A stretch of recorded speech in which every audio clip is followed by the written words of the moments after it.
Hello बच्चों, आज की वर्कशीट क्लास 7 के बच्चों के लिए है। सब्जेक्ट साइंस, वर्कशीट नंबर 3 और डेट है 23 सितंबर 2020। तो चलिए देखते हैं आज की वर्कशीट में क्या है। देखिए बच्चों, हमारा जो टॉपिक है वो आज है मेजरिंग स्पीड। तो इसमें क्या है कि स्पीड को मेज़र करना बताया है। तो उसके लिए यहाँ पे एक फार्मूला दिया है कि speed is equal to distance upon time. ये आपके लिए बहुत ही इम्पोर्टेंट फार्मूला है। चलिए पहले हम एक बार इसको समझ लेते हैं। तो देखिए हमें क्या फार्मूला दिया हुआ है। Speed is equal to distance upon time.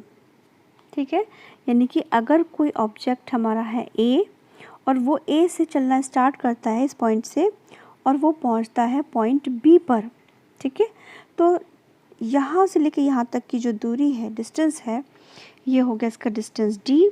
और उसी डिस्टेंस को कवर करने में कितना समय लगता है वो होगा इसका टाइम टी। ठीक है, और अगर हमें उस ऑब्जेक्ट की, चाहे वो कार है या कोई दूसरा व्हीकल है, उसकी स्पीड निकालनी है तो हमें ये डी यानी कि डिस्टेंस पता है और इसका टाइम पता है, तो हम बड़े आराम से इसको इस फॉर्मूले से निकाल सकते हैं। ये है जिसका नाम सोनिया है, वो क्या बताती है, वो कहती है कि while going for school picnic Sonia decided to note the distance covered by the bus, but she don't know how to calculate it. जब सोनिया अपने स्कूल की बस से पिकनिक के लिए जा रही थी तो उसने डिसाइड किया कि मैं ये कैलकुलेट करूँगी, कैसे ये पता करूँगी कि जो बस है उसने कितना डिस्टेंस ट्रैवल किया है। ठीक है, तो लेकिन उसको नहीं पता कि उसको कैसे इसे कैलकुलेट करना है। तो देखिए क्या तरीका हो सकता है। Once you know the speed of an object you can find the distance moved by it in a given time. अगर हमको स्पीड पता है उस ऑब्जेक्ट की कि वो कितनी स्पीड से जा रहा है और हमें उसका टाइम पता है कि यानी कि वो डिस्टेंस को कवर करने में कितना टाइम लगता है, तो हम इस फॉर्मूले से उसका डिस्टेंस बड़े ही आराम से निकाल सकते हैं।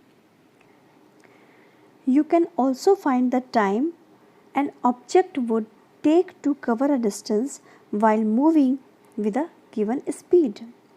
और अगर आपको टाइम निकालना है कि किसी ऑब्जेक्ट ने अपना जो डिस्टेंस है d वो कवर करने में कितना टाइम लिया और आपको ये डिस्टेंस पता है और उसका स्पीड पता है, तो आप बड़े आराम से इस वाले फॉर्मूले से इसको निकाल सकते हैं।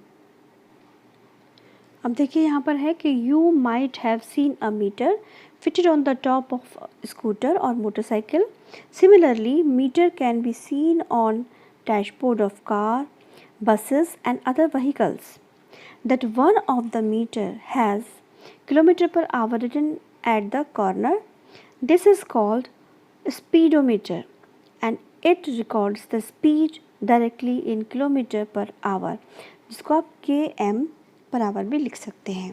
देखिए इन्होंने बताया है कि आप कोई भी व्हीकल देखिए, चाहे वो स्कूटर है, मोटरसाइकिल है या फिर आप कार में देखेंगे, बसेस में देखेंगे, तो उनके जो डैशबोर्ड हैं उन पर इस तरीके का एक मीटर आपको दिखाई देगा। ये मीटर किस लिए होता है? ये मीटर उस व्हीकल की स्पीड को नोट करने के लिए होता है। ठीक है, तो देखिए बच्चों, इसका जो नेम है वो बहुत इम्पॉर्टेंट है, जो कि है स्पीडोमीटर। अक्सर ये क्वेश्चन आता है एग्ज़ाम में कि व्हीकल्स में कौन सा मीटर है जो स्पीड चेक करने के लिए आता है, उसका नाम बताइए, तो आपको लिखना होगा स्पीडोमीटर। अब इसके बाद देखिए एक और यहाँ पर मीटर दिखाया हुआ है, ये क्या है? There is also another meter that measures distance moved by the vehicle. This meter is known as odometer.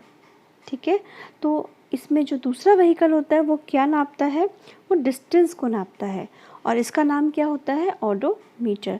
तो बच्चों ये दोनों ही नेम बहुत इम्पॉर्टेंट हैं, आपको ये दोनों याद रखने हैं। एक तो हो गया स्पीडोमीटर और दूसरा है आपका ओडोमीटर। और दोनों ही किस किस की रीडिंग को चेक करते हैं? तो ये जो स्पीडोमीटर है वो किसको करता है? स्पीड को चेक करता है। और जो ओडोमीटर है वो किसको करता है? वो डिस्टेंस को चेक करता है।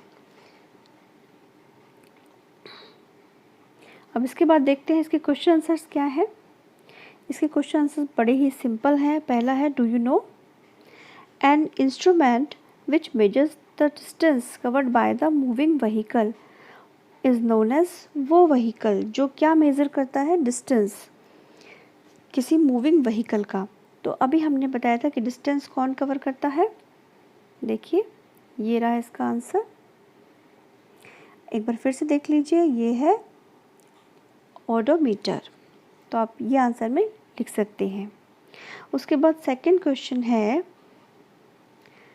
Speedometer covers the speed in. जो स्पीडोमीटर है वो किस में कवर करता है? यहाँ पर देखिए ये रहा किलोमीटर पर आवर। तो आप इसको या तो पूरा लिखिए किलोमीटर पर आवर, या आप शॉर्ट में किलोमीटर पर आवर यहाँ पर ये लिख सकते हैं। अब इसका थर्ड क्वेश्चन क्या है? इसका थर्ड क्वेश्चन है कि डिस्टेंस कवर्ड इक्वल टू, यहाँ पर क्या आना है? और मल्टीप्लाई बाय टाइम। तो ये हमने ऊपर देखा था कि अगर हमें डिस्टेंस निकालना है तो कौन सा फार्मूला है? ये वाला, distance is equal to speed into time.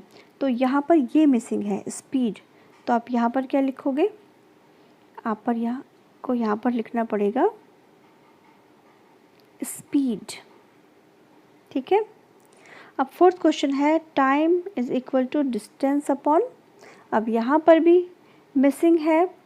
तो यहाँ पर जो टाइम है, टाइम का हमने आपको ये फार्मूला दिखाया था। देखिए ये वाला, time taken is equal to distance upon speed. तो हमको जो दिया हुआ है ये दिया हुआ है, और क्या निकालना है हमको? डिस्टेंस भी दिया हुआ है। तो नीचे क्या आएगा वो लिखना है, यहाँ पे आएगा स्पीड। तो इस तरह से अभी आपके सारे क्वेश्चंस हो गए हैं।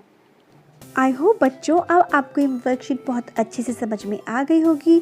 अगर आपको कहीं भी कोई दिक्कत हो तो आप इस वीडियो को दोबारा देखिए। तो नेक्स्ट वर्कशीट तक थैंक यू, बाय बाय।